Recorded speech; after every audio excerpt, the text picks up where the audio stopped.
ഇന്ന് രാവിലെ കമ്മ്യൂണിറ്റിക്കകത്ത് ടെക്സ്റൈലിൻ്റെ ഒരു പോസ്റ്റ് ഞാൻ ഇട്ടായിരുന്നു, ജസ്റ്റ് ഒന്ന് വരച്ച് നോക്കാൻ പറഞ്ഞിട്ട്. അപ്പോൾ അതിന് ഞാൻ എൻ്റേതായിട്ടുള്ളൊരു വ്യൂ ഞാൻ പറയാം. ഇത്രയേ ഉള്ളൂ. ഇവിടെ നമുക്ക് കാണുമ്പോഴത്തേക്ക് അറിയാം ഒരു റെസിസ്റ്റൻസ് ഇവിടെ വന്നിട്ടുണ്ട്. വീക്കിലിയാണ് ഞാൻ എടുത്തേക്കുന്നത്. ഇവിടെ വളരെ സിമ്പിളായിട്ട് നമ്മൾ ചെയ്യുന്ന കാര്യങ്ങൾ മാത്രമേ നമ്മൾ ചെയ്യുന്നുള്ളൂ. അപ്പം ഇവിടെ ഒരു റെസിസ്റ്റൻസ് കിടപ്പുണ്ട്. പിന്നെ ഇവിടെ പലപ്പോഴും ബ്രേക്ക് ഔട്ട് നടത്താൻ വേണ്ടി ഇവിടെ എല്ലാം നോക്കിയിട്ട് ഇവിടെ നടന്നിട്ടില്ല. ഇവിടെ ഒരു ബ്രേക്ക് ഔട്ട് നടന്നിട്ടുണ്ട്.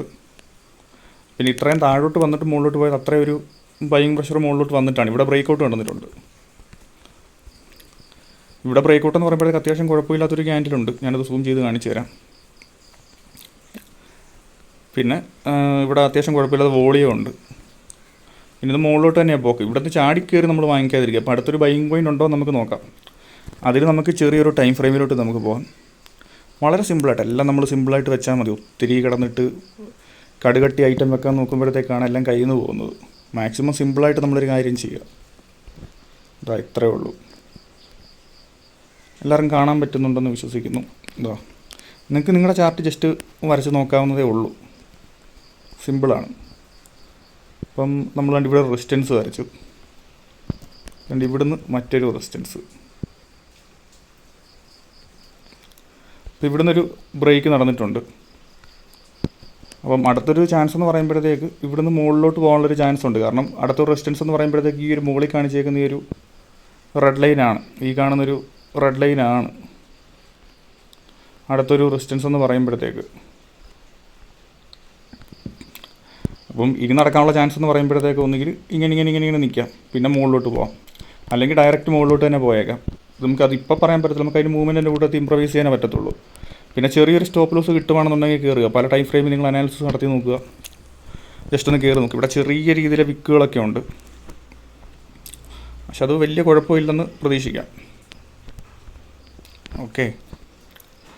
അപ്പം നിങ്ങളുടെ ഒരു വ്യൂവിനനുസരിച്ചിട്ട് മാത്രം. കാരണം ബൈ ചാൻസ് ഇപ്പോൾ താഴോട്ട് പോവുകയാണെന്നുണ്ടെങ്കിലും നമ്മുടെ ക്യാപിറ്റലിൽ നിന്ന് വലിയൊരു ശതമാനം പോകാത്ത രീതിയിൽ നോക്കുക. മനസ്സിലായോ? ക്യാപിറ്റൽ എപ്പോഴും സ്പ്ലിറ്റ് ചെയ്തിടുക പല ഷെയറുകളിലായിട്ട്. ഇപ്പം എൻട്രി കിട്ടിയില്ലെന്നുണ്ടെങ്കിൽ എന്നാൽ പിന്നെ കുറച്ചുകൂടെ മേടിച്ച് കൂട്ടാന്ന് പറഞ്ഞിട്ട് ഒരിക്കലും നമ്മുടെ ഒരു റൂൾസിനെതിരായിട്ട് നമ്മൾ ചെയ്യാൻ പാടില്ല. ഒരിക്കലും ചെയ്യാൻ പാടില്ല അത്.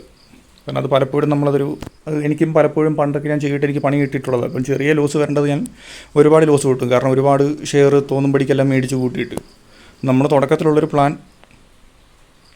പോലെ തന്നെ വെക്കുക. ഇപ്പം മറ്റേ ആവറേജ് ചെയ്യുക എന്നൊക്കെ പറയുമ്പോഴത്തേക്ക് അത് വേറെ. അതിപ്പോൾ ചാടിക്കയറി വാങ്ങിക്കുക എന്ന് പറയുന്നത് ശരിക്കും പറഞ്ഞാൽ കൂടുതൽ പൈസ കിട്ടിയാലോ എന്നുള്ളൊരു ഗ്രീഡി ആ ഒരു മൈൻഡ് വരുന്നുണ്ട്.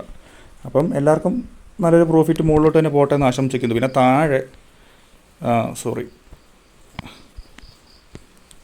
ഇവിടുന്ന് ഈ താഴത്തെ ഈ ഒരു ലെവലിൽ വാങ്ങിച്ചിട്ടുള്ളവർ പേടിക്കണ്ട. അത് ഈ ഒരു ചാനലിനകത്ത് നിൽക്കുന്നിടത്തോളം കാലം മുകളിലോട്ട് തന്നെ ഒരു അപ്പ് മൂവ്മെൻറ്റ് തന്നെ പോകാനാണ് ചാൻസ്. ചിലപ്പോൾ കുറച്ച് നാൾ ഇതിനകത്ത് ഈ ഒരു ചാനലിനകത്ത് തന്നെ ഈ താഴോട്ട് ഇങ്ങനെ നിൽക്കാൻ ചാൻസ് ഉണ്ട്. പക്ഷേ ഓൾമോസ്റ്റ് ഓക്കെയാണ്. പിന്നെ ഇതിന് താഴോട്ട് ഈ കാണുന്ന ഈ ഒരു ലൈന് താഴോട്ട് പോവുകയാണെന്നുണ്ടെങ്കിൽ ഒന്ന് അലേർട്ടാകുക. അതിൻ്റെ താഴോട്ട് പോവുകയാണെന്നുണ്ടെങ്കിൽ പിന്നെ ഹോൾഡ് ചെയ്താൽ ചിലപ്പം ഇങ്ങനെ വന്നിട്ട് കുറേ നാളത്തേക്ക് നമ്മൾ പെട്ടുപോകാൻ ചാൻസ് ഉണ്ട്. അപ്പം നമ്മൾ ലോക്കായി പോകാതിരിക്കുക. ക്യാപിറ്റൽ പിന്നെ അവിടെ നമ്മുടെ ബ്ലോക്കായി പോകും. അപ്പോൾ ഞാനത് ചെറുതാക്കി ഒന്ന് വെക്കാം. അപ്പോൾ നിങ്ങൾക്കാണെങ്കിൽ അത് ജസ്റ്റ് ഒന്ന് മാർക്ക് ചെയ്ത് നോക്കാനൊക്കെ പറ്റും. ഇത്രയേ ഉള്ളൂ സിമ്പിളായിട്ടുള്ളൊരു അനാലിസിസ്. അപ്പോൾ എല്ലാവരും ഒന്ന് ചെയ്ത് നോക്കുക. അപ്പം മറ്റൊരു വീഡിയോയിൽ നമുക്ക് കാണാം.